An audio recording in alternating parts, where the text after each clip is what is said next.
إن الحمد لله نحمده ونستعينه ونستغفره ونتوب إليه من شرور أنفسنا ومن سيئات أعمالنا من يهد الله فلا مضل له ومن يضلله فلا هادي له أشهد أن لا إله إلا الله وحده لا شريك له وأشهد أن محمدا عبده ورسوله اللهم صل على محمد وعلى آله وصحبه أجمعين أما بعد قال الله سبحانه وتعالى يا أيها الذين آمنوا اتقوا الله حق تقاته ولا تموتن إلا وأنتم مسلمون يا أيها الناس اتقوا ربكم الذي خلقكم من نفس واحدة وخلق منها زوجها وبث منهما رجالا كثيرا ونساء واتقوا الله الذي تساءلون به والأرحام إن الله كان عليكم رقيبا يا أيها الذين آمنوا اتقوا الله وقولوا قولا سديدا يصلح لكم أعمالكم ويغفر لكم ذنوبكم ومن يطع الله ورسوله فقد فاز فوزا عظيما أما بعد وقال النبي صلى الله عليه وسلم فإن أصدق الحديث كتاب الله وخير الهدي هدي محمد صلى الله عليه وسلم شر الأمور محدثاتها وكل محدثة بدعة وكل بدعة ضلالة وكل ضلالة في النار أو كما قال صلى الله عليه وسلم. Tuan-tuan dan puan yang dirahmati Allah sekalian, alhamdulillah, syukur kita kepada Allah Subhanahu wa taala kerana dengan limpah dan kurnianya pada malam ni dapat kita sekali lagi berada di dalam Masjid As-Sabirin ini untuk sama-sama berada dalam Raudhatun min Riyadil Jannah, untuk sama-sama kita berada di dalam taman di antara taman-taman syurga,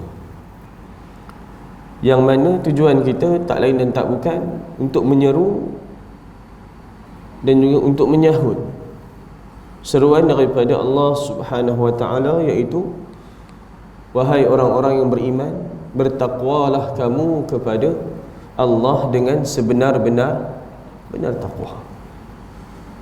Yang ini ialah kita katakan satu objektif dalam hidup kita. Dia bukan berbentuk subjektif dah, dia berbentuk objektif.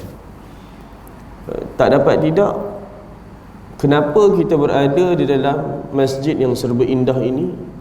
Sudah pastinya kita menyahut seruan daripada Allah Subhanahu wa taala untuk meningkatkan ketakwaan kepada Allah dengan melakukan perkara yang Allah Subhanahu wa taala suruh dan juga cuba sedaya upaya untuk meninggalkan perkara yang Allah Subhanahu wa taala larang. Dan itulah kita katakan kita datang sini untuk nak mendengar bingkisan cebisan hadis Nabi sallallahu alaihi wasallam, agar ianya boleh menyebabkan kita ini menjadi seorang Muslim, menjadi seorang mukmin yang beramal dengan apa yang telah Nabi sallallahu alaihi wasallam ajarkan kepada kita. Ini yang kita katakan sebagai at-taqwa. Kita nakkan diri kita ini menjadi seorang yang bertakwa kepada Allah Subhanahu wa taala. Tuan-tuan yang dirahmati Allah sekalian,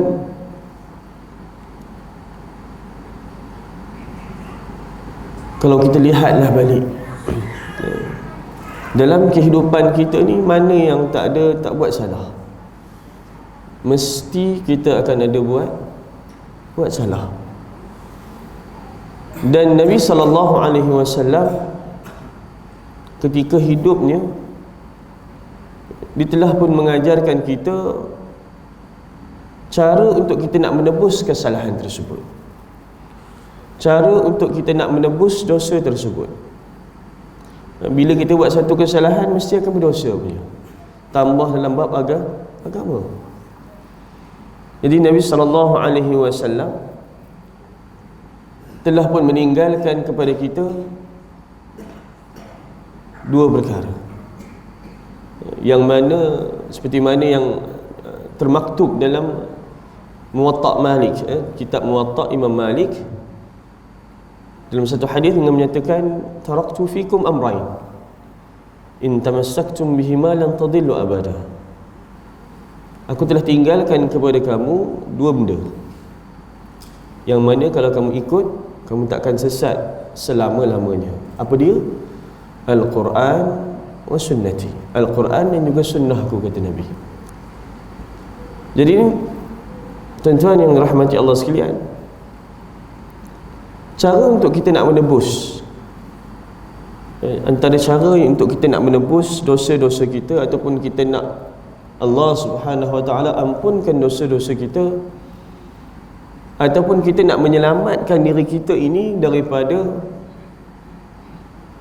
mati dalam keadaan yang tidak terampun, Nabi SAW telah mengajarkan kepada kita satu amalan. Satu amalan yang mana kalau dalam masyarakat kita dia popular dengan panggilan yang kita panggil dia sebagai Sayyidul Istighfar. Sayyidul Istighfar. Istighfar biasa yang biasa kita bawa biasa. Astaghfirullah, astaghfirullah, astaghfirullah. Yang itu pun dianjurkan oleh Nabi SAW, hatta dibaca sampai 100 kali satu hari. Okay. Hatta sampai 100 kali itu kira banyak lah tu. Tetapi Nabi SAW ada juga mengajarkan kepada kita Sayyidul Istighfar, yang mana siapa yang membacanya dengan penuh keyakinan ketika pada waktu petang dan kemudiannya dia mati pada malamnya, dia akan dapat masuk syurga. Kalau dia pula baca pada waktu pagi, waktu petangnya dia mati, dia akan dapat masuk ke dalam syurga. Jadi Sayyidul Istighfar ni agak penting. Makanya dengan penyeruan saya lah, kita katakan dengan apa yang Nabi SAW ajarkan kepada kita, kita cuba buat. At least kalau nak bermulanya pengamalan ini, kita mulakan dengan waktu pagi. Kalau dapat kita mulakan dengan waktu pagi. Di start pagi besok kita cuba baca. Rasanya semua orang boleh hafal ni, ataupun semua orang dah hafal. Apa katanya? Apa dia punya nas dia ataupun dia punya teks dia? Allahumma anta rabbi. Boleh ikut sama-sama saya baca ya. Allahumma anta rabbi, la ilaha illa anta, khalaqtani wa ana abduka wa ana ala ahdika wa wa'dika mastata'tu a'udzu bika min syarri ma sana'tu abu'u laka bi ni'matika alayya wa abu'u bi dhanbi faghfir li fa innahu la yaghfiru dhunuba illa anta. Kalau yang bacaan lajunya, Allahumma anta rabbi la ilaha illa anta, khalaqtani wa ana abduka wa ana ala ahdika wa wa'dika mastata'tu, a'udzu bika min syarri ma sana'tu, abu'u laka bi ni'matika alayya wa abu'u bi dhanbi faghfir li fa innahu la yaghfiru dhunuba illa anta. Ini kalau kata biasanya ada kot yang buat lagu untuk nak hafal kan. Jadi kalau tuan-tuan rasa macam tak boleh nak hafal, boleh tengok dekat YouTube, insya-Allah ada. Okey. Sayyidul Istighfar. Ini ada je dia punya ni. Baik. Dalam Sayyidul Istighfar tu apa dia punya konten dia? Apa dia punya makna dia? Apa dia punya maksud dia? Sebenarnya apabila kita membaca pada waktu pagi perkara ini, sebenarnya kita memohon kepada Allah Subhanahu wa taala dengan menyebut, ya Allah, Engkaulah Tuhan aku. Kita mentauhidkan Allah Subhanahu wa taala. Tidak ada Tuhan yang berhak disembah melainkan Engkau. Engkau telah menjadikan aku dan aku adalah hamba-Mu, dan aku di atas perintah dan perjanjian-Mu sekadar dengan keupayaan aku. Aku berlindung denganmu daripada segala kejahatan yang telah aku lakukan. Aku mengakui nikmat-Mu ke atasku dan aku mengaku akan dosa-dosa aku. Ampunkanlah dosa-dosa aku. Sesungguhnya tiada yang dapat mengampunkan segala dosa melainkan Engkau. Ini ialah konten ataupun ini ialah terjemahan yang mana kalau kita baca Allahumma anta rabbi yang tadi kita baca tu. Jadi tuan-tuan yang rahmati Allah sekalian, ada masa cuba cari Allahumma anta rabbi ni, baca pada waktu pagi dan juga pada lepas asar. Lepas subuh baca sekali, lepas asar kita baca sekali. Untuk apa? Untuk dapatnya kalau kita mati pada petangnya boleh masuk dalam syurga.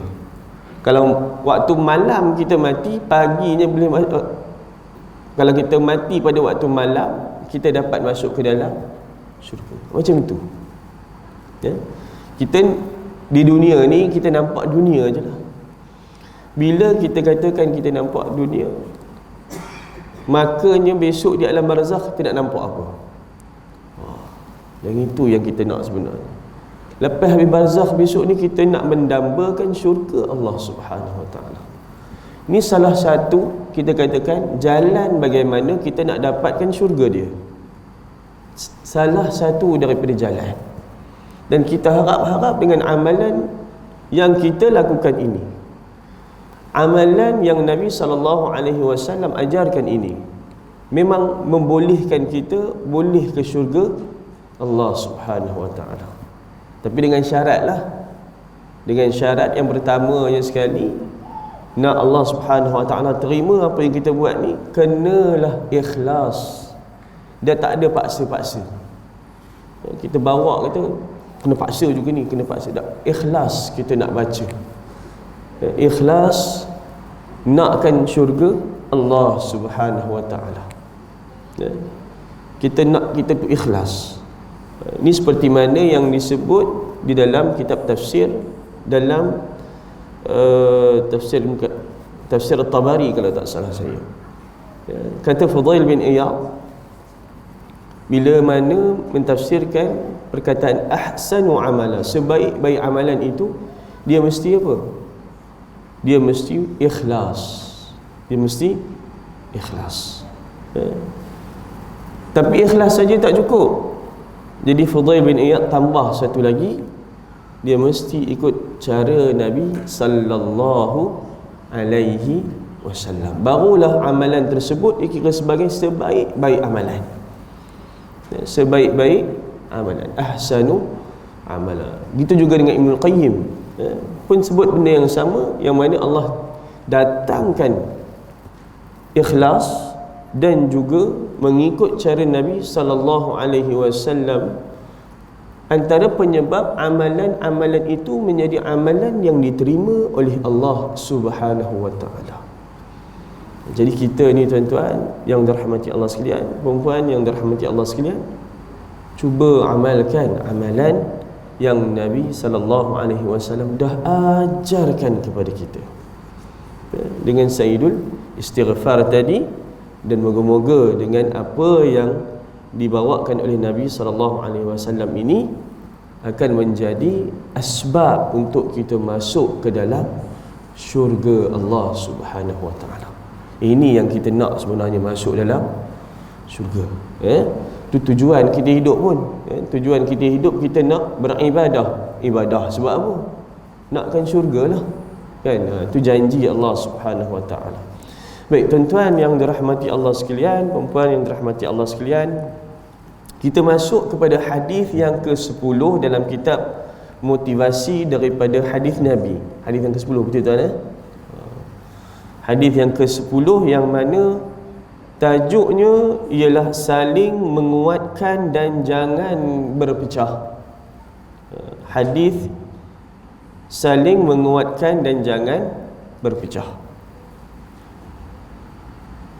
Diriwayatkan daripada Abu Musa al-Ash'ari radhiyallahu anhu, Rasulullah sallallahu alaihi wasallam bersabda, al-mu'min lil mu'min kal bunyan yashuddu ba'dahu ba'da, atau kama qala sallallahu alaihi wasallam.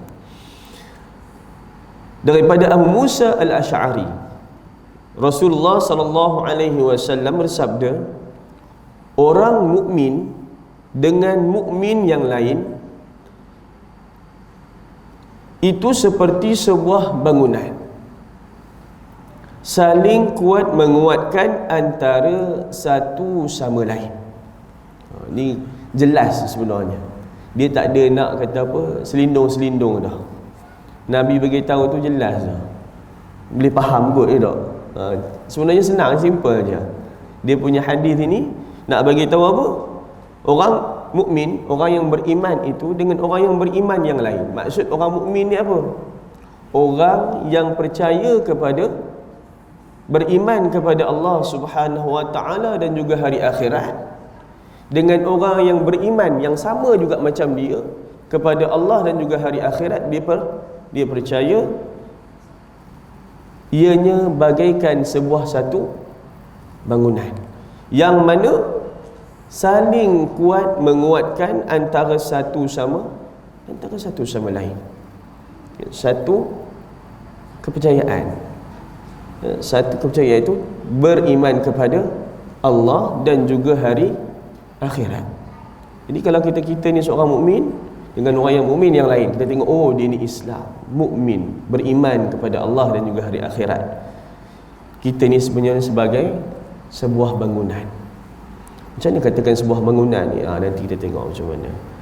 Yang mana saling menguatkan antara satu sama lain. Dia macam kita katakan dekat sini, hadis Nabi SAW ni nak sebut kepada kita, nak bina sebuah bangunan ni perlu ada apa? Perlu ada tiang. Ni kita umpama macam tiang lah. Tiang ni sama dengan tiang ni, sama dengan tiang ni, sama dengan tiang ni.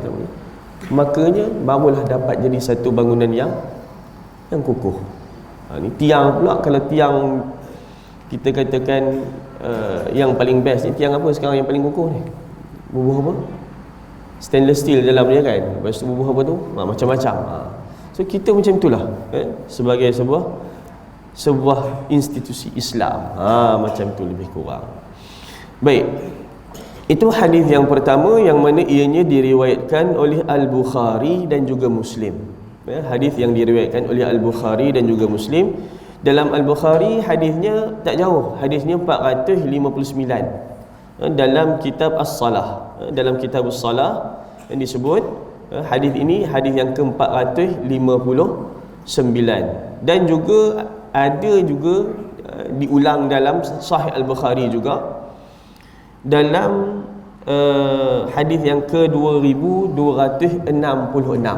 Hadis ni hadis yang berulang dalam Bukhari, hadis yang berulang. Manakala hadis ini juga diriwayatkan oleh Imam Muslim pada hadis yang 4684.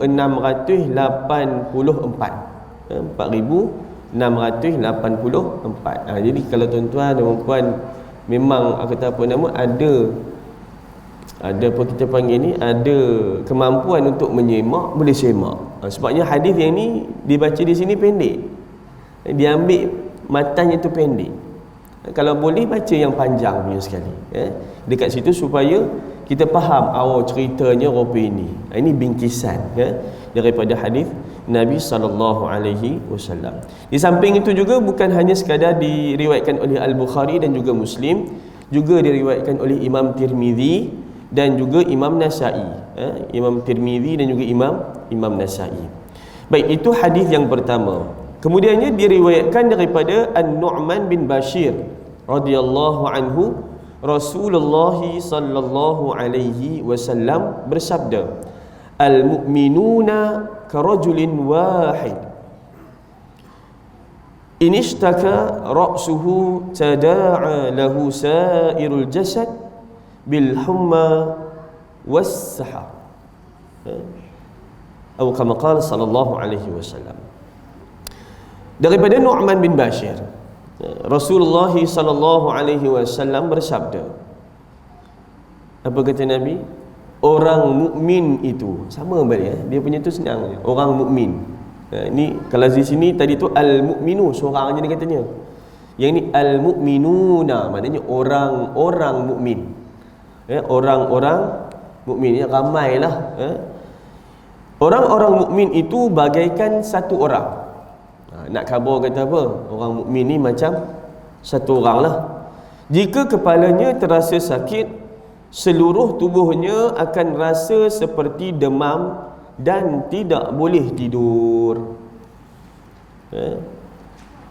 Nabi SAW sebut kepada kita, orang mukmin itu bagaikan satu manusia. Jika sakitnya kepala, maka satu badan ni terasa apa? Terasa demam dan juga tak boleh nak tidur. Ni nak khabar apa? Orang yang beriman kepada Allah Subhanahu Wa Taala ini, dia bukannya duduk seorang. Ni satu community dan dia mempunyai peranan yang tersendiri. Dia macam tu. Dia bukannya kena kata dia, Nabi nak pesan kepada kita apa? Orang mukmin ni jangan nak berpecah. Jangan nak berpecah. Sebab dia jadi satu manusia. Dia bagai satu manusia. Cuba bayangkan tuan-tuan, kita ni ada satu ni, tiba-tiba hilang tangan kiri. Hilang tangan kiri. Cuba bayangkan nak basuh berak ke mana? Kan susah. Kan? Cuba bayangkan juga daripada eloknya ada, kita panggil buah pinggangnya ada dua, hilang satu buah pinggang. Sempurna tak rasanya manusia tu? Tak sempurna. Yang ini yang Nabi SAW nak bagi tahu,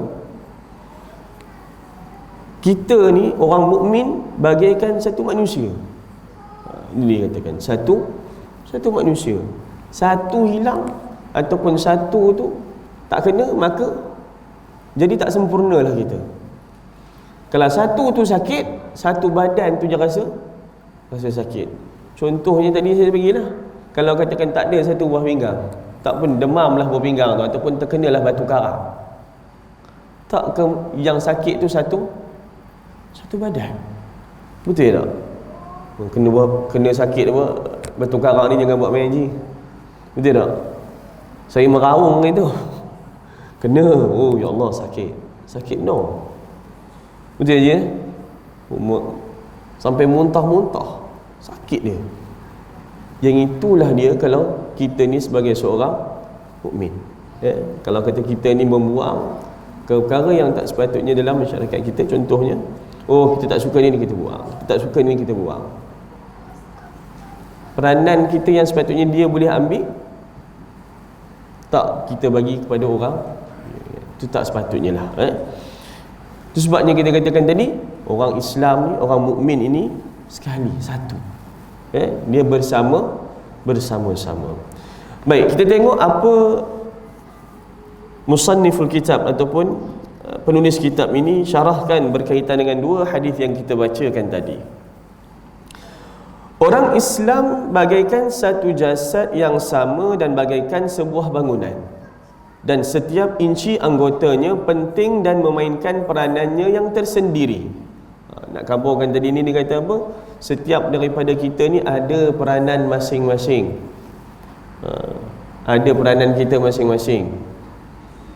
Bukannya tak ada peranan. Setiap orang mukmin ni ada peranan kita. Hilang satu ni, mula susah kita nak cari dah penggantinya kadang-kadang ni. Jika salah satunya rosak, hilang ataupun musnah, tentu akan memberikan kesan kepada seluruh tubuh dan juga bangunan tersebut. Contohnya, kita punya masjid ni tiba-tiba hilang tiang satu tu kata. Dihilangkan tiba-tiba satu tiang tu, rasanya apa jadi pada masjid ni? Runtuh kita rasa. Sebab apa? Tak ada tiang pasak kat situ. Macam itulah dia yang dimaksudkan oleh penulis. Sentiasalah menyokong dan saling menguatkan orang Islam dalam apa jua keadaan selagi mana yang terdaya. Tolong menolonglah sesama kita, kalau bukan kita sebagai satu ummah yang mana saling menolong dan menguatkan, siapa lagi yang akan melakukan. Ini satu nasihat daripada penulis kitab inilah. Okey. Dan nasihat dia yang lain, bergaullah dengan semua orang, tetapi letakkanlah mereka sesuai dengan kedudukan masing-masing. Bergaul dengan semua orang. Ni tak suka orang ni, pergi buang. Tak suka dengan orang ni, pergi pecat. Tu masalah lah sikit tu kan. Masing-masing ada peranan dia. Jadi cara bercakap dengan orang tua berbeza dengan rakan sebaya. Cakap dengan orang yang tua, kena cakap cara macam kita bercakap dengan orang tua lah. Maksudnya dengan hormat dia, dengan gaya dengan gaya bahasa yang betul, pemilihan perkataan yang betul, kelunakan dalam bercakap tu kena betul. Supaya orang yang lebih dewasa ini tidak berasa hati dengan orang yang lebih muda. Dan begitu juga dengan laras bahasa ketika berkomunikasi dengan kanak-kanak.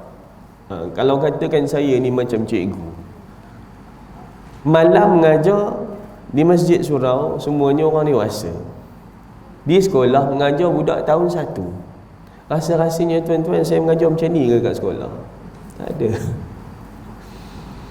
Di sekolah tu macam-macam kita buat. Melompat, menyanyi, semua kena buat. Bahasa gayanya tu pula bercerita je. Nak dengar cerita, time itu pendengar nak dengar cakap kita. Buat gaya sikit, lepas tu berlakon sikit. Yang itu je lah yang boleh buatkan demo tu nak dengar cakap cikgu. Sambil-sambil tu kat situlah masukkan ilmu yang sepatutnya nak dia belajar. Macam tu, bermain. Jadi itulah laras bahasa kanak-kanak. Cuba bayangkan kalau kita bubuhnya derang ni, gaya bahasanya macam cakap kita ni profesor, demo tu budak. Apa macam mana rasanya? Dengan laras yang tinggi. Rasanya budak-budak ni nganga je lah. Apalah ustaz ni cakap, tak faham langsung. Kita nakkan ilmu tu sampai. Jadi bila kita nak ilmu tu sampai, kita pun kena turunkan laras bahasa. Itu nasihat daripada penulis kitab inilah ya. Baik, dalam hadis yang diriwayatkan oleh Al-Bukhari, Rasulullah sallallahu alaihi wasallam pernah minum air. Lalu kebetulan di sebelah kanannya terdapat seorang kanak-kanak dan di sebelah kirinya adalah orang dewasa. Dan kanak-kanak itu ialah Ibnu Abbas sewaktu beliau masih kecil. Disebabkan anjuran mengutamakan bahagian sebelah kanan, maka baginda bertanya kepada Ibnu Abbas, boleh tak baginda hulurkan minuman tersebut kepada orang dewasa yang berada di sebelah kiri? Tengok apa Ibnu Abbas sebut. Ibnu Abbas tak izinkan kerana dia mahukan air kesan minuman Nabi SAW untuk mengambil berkat daripada Nabi SAW. Berkat Nabi. Ibnu Abbas ni dia tahu Nabi ada berkat, Nabi ada keberkatan dia, bekas Nabi. So memang dia nak ambil berkat, dia tak bagi. Dia bukan macam kita manusia biasa ni. Macam kita ni setengah-setengah ni, kita rasa kita dah gah nakkan bagi keberkatan kita pula kepada orang. Tak boleh. Kita ni apa yang berkatnya kan? Tak ada keberkatan pun kadang-kadang. Banyak sangat dosa. Kadang-kadang ni kita ni berada juga bukannya di bawah nafsul mutmainnah. Kita kadang-kadang berada di bawah nafsul lawamah. Ada yang lebih teruk tu nafsu ammarah bisu. Kita tu sendiri kita tahu kita tu kat mana. takkanlah kita ni ada keberkatan kita. Silap-silap pakai bulan, budak tu boleh jadi baik. Nak ambil berkat sangat kan, jadi tak apa-apa, tak nak. Dia keberkatan Nabi SAW tu berbeza. Yang boleh kita buat apa dia? Berdoa bila jumpa dengan budak-budak tu nanti. Baik, akhirnya baginda pun menyerahkan kepada Ibnu Abbas kerana dia sememangnya berhak untuk mendapatkannya. Ini adalah syarah Sahih Al-Bukhari oleh Ibn Battal. Ini yang ada dalam hadisnya. Baik, jika diikutkan kebiasaan kita, semestinya kita akan berikan kepada orang dewasa dahulu. Tapi tidak bagi Rasulullah SAW. Baginda tidak berat sebelah dengan mengutamakan yang berhak, walaupun ianya seorang kanak-kanak. Nak kata apa? Kalau kata kita ni, sebelah kita ada orang dewasa VIP, dengan sebelah ni ada anak kita, sebelah kanan ada anak kita. VIP sebelah kiri kita. Kita ni nak bagi ayah ni, nak ambil ayah ni, nak bagi mana kita nak bagi dulu, VIP ke anak kita dulu? Nabi SAW dia tanya, boleh tak ayah nak bagi kat sini dulu? Dia boleh tak nak bagi dia ke orang dewasa dulu? Kalau anak dia kata apa? Kalau kita tu, anak kita kata tak boleh, bagilah kat anak kita dulu, jangan bagi kat VIP dulu, walaupun dia VIP. Ini ialah adab kita, dan itulah sunnah yang Nabi SAW ajarkan kepada kita, mengutamakan yang sebelah kanan. Mengutamakan yang sebelah kanan. Kalau kata VIP tadi tu, nak kan dia punya afdal dia tu, suruh dia duduk sebelah kanan, anak kita duduk sebelah kiri. Orang itulah biasanya kan, minta dia duduk sebelah kanan. Baik, dalam hadis riwayat Ahmad, ketika mana Rasulullah SAW berjaya menguasai Mekah, Abu Bakar membawa ayahnya menghadap baginda. Ayah Abu Bakar ketika itu telah pun lanjut usia dan belum memeluk agama Islam. Baginda mengatakan bahawa tidak perlu melakukan demikian, kerana dia sendiri boleh pergi berjumpa dengan ayah Abu Bakar tanpa menyusahkan keadaannya yang sudah tua itu.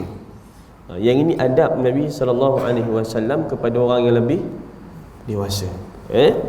Akhirnya baginda menyambut kedatangan ayah Abu Bakar dengan penuh rasa hormat, menundukkannya di atas kerusi, lalu mengusap dada ayah Abu Bakar agar dia tenang, dan kemudian baginda menyeru agar beliau masuk agama Islam, dan akhirnya beliau menerima seruan baginda Nabi SAW.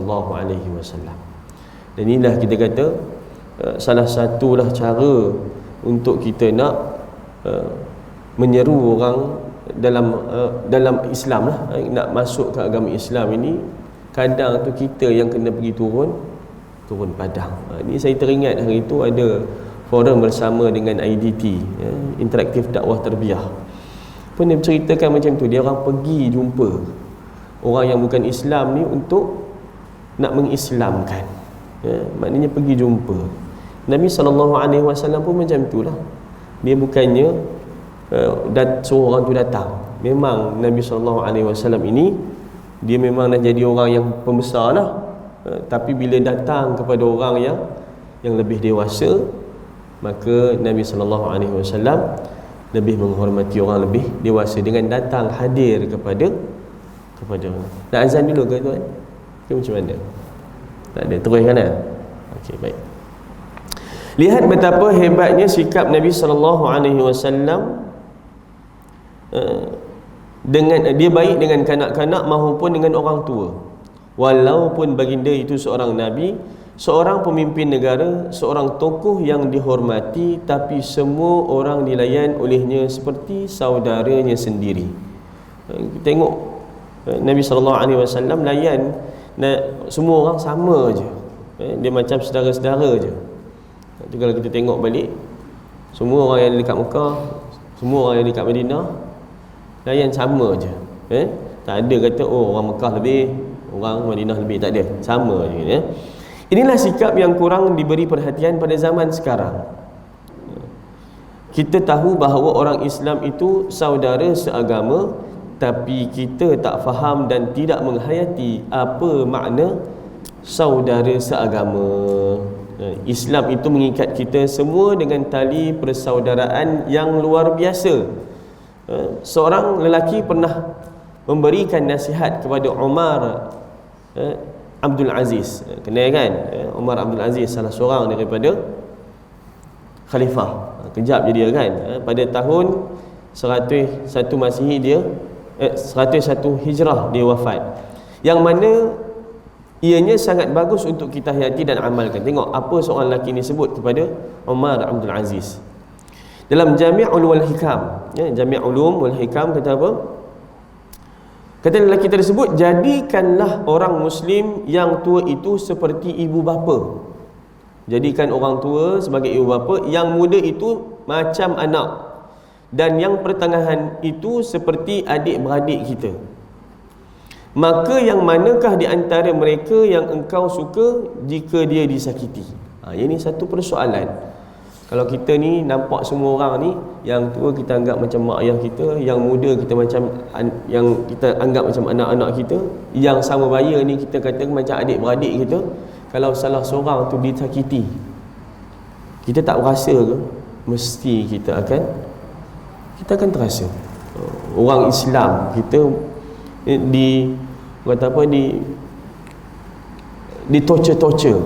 Di negara luar kan, di torture, disiap-siap dan semua macam-macam dia buat. Kita tak terasa hati, kita akan terasa. Di Palestin contohnya, dia ambilnya tanah orang Islam kita dekat sana, kita terasa hati, kita akan terasa. Sebab apa?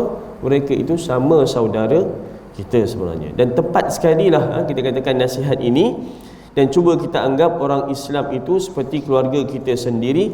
Pasti kita akan rasa lebih kasih berbanding dengan benci. Walaupun tidak ada hubungan keturunan, kita semua diikat dengan tali persaudaraan Islam. Dan tidak ada istilah aku punya hal, itu hal aku, engkau punya hal, itu engkau punya hal. Maknanya dalam Islam ni ada jugalah kita kata sikit jaga tepi kain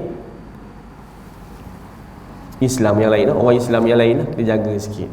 Mana yang tak betul ni, ni nak nasihat sikit, nak tegur sikit dengan cara yang betul lah.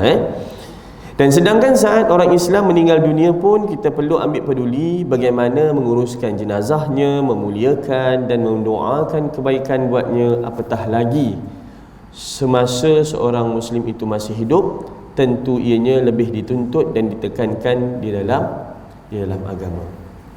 Tuan-tuan yang dirahmati Allah sekalian, kalau kita tengok balik daripada tajuk dan juga hadis yang kita dah baca ni tadi, kesimpulannya kita dapat tengok kita ni sebagai seorang Islam, dan ada orang lain juga sebagai seorang Islam yang beriman sama macam kita.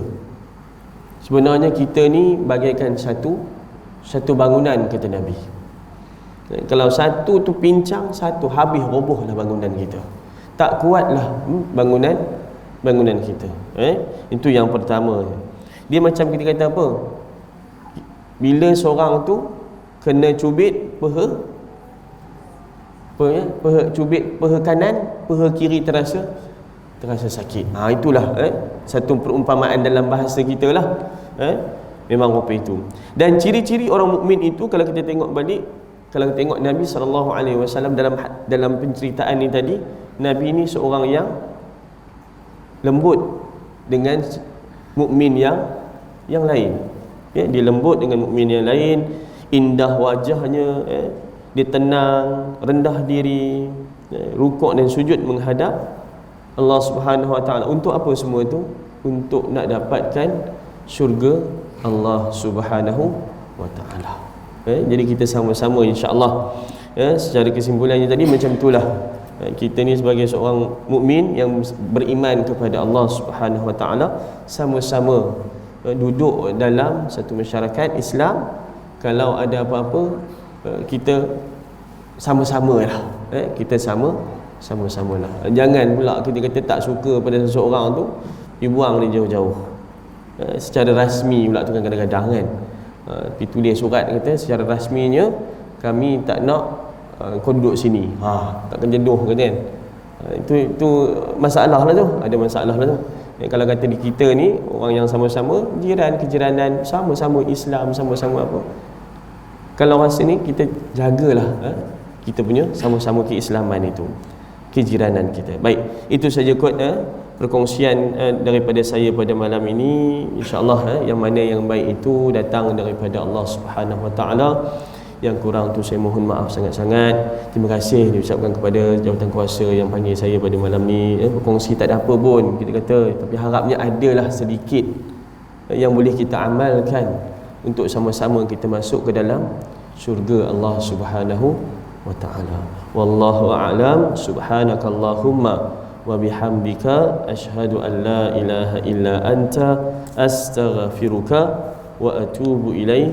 Wal 'asr innal insana lafi khusr illa alladhina amanu wa 'amilus solihat wa tawasaw bil haqq wa tawasaw bis sabr. Assalamu alaikum warahmatullahi wabarakatuh. Bismillahirrahmanirrahim. Assalamualaikum warahmatullahi wabarakatuh. Tujuan saya memberi sedikit sepatah dua kata ni untuk memaklum kepada tuan-tuan yang kami merupakan media yang merakam kuliah-kuliah asatizah sunnah di Ipoh Perak terutamanya, dan kami lebih mengharap kepada bantuan dari segi infak bulanan bagi tujuan gerak kerja lah. Antaranya kita nak servis kita punya barang-barang, peralatan, equipment, kemudian bayar gaji kita designer dan juga internet bulanan. Samping itu kita ada buat daurah-daurah ilmiah, dan daurah ni pula kita bagi percuma saja. Makan kita bagi, kemudian kita bagi buku daurah. Kita sasarkan daurah ni bulanan lah. Sebab itu pada poster kami ada beritahu yang kita minta infak ni antara tujuan lain adalah untuk daurah bulanan juga, selain daripada gerak kerja lah, insyaAllah. Dan pada tuan-tuan yang nak infak ke akaun di bawah ni, akaun di bawah ni adalah akaun pertubuhan Pertubuhan Kebajikan Mishkah Kinta Perak. Di situ kami akan gunakan duitnya untuk gerak kerja, daurah-daurah ilmiah yang percuma. Kita tak ada yuran ke apa, tak ada. Ya, semua percuma je kita bagi, insyaAllah. Allahu a'lam. Assalamualaikum warahmatullahi wabarakatuh.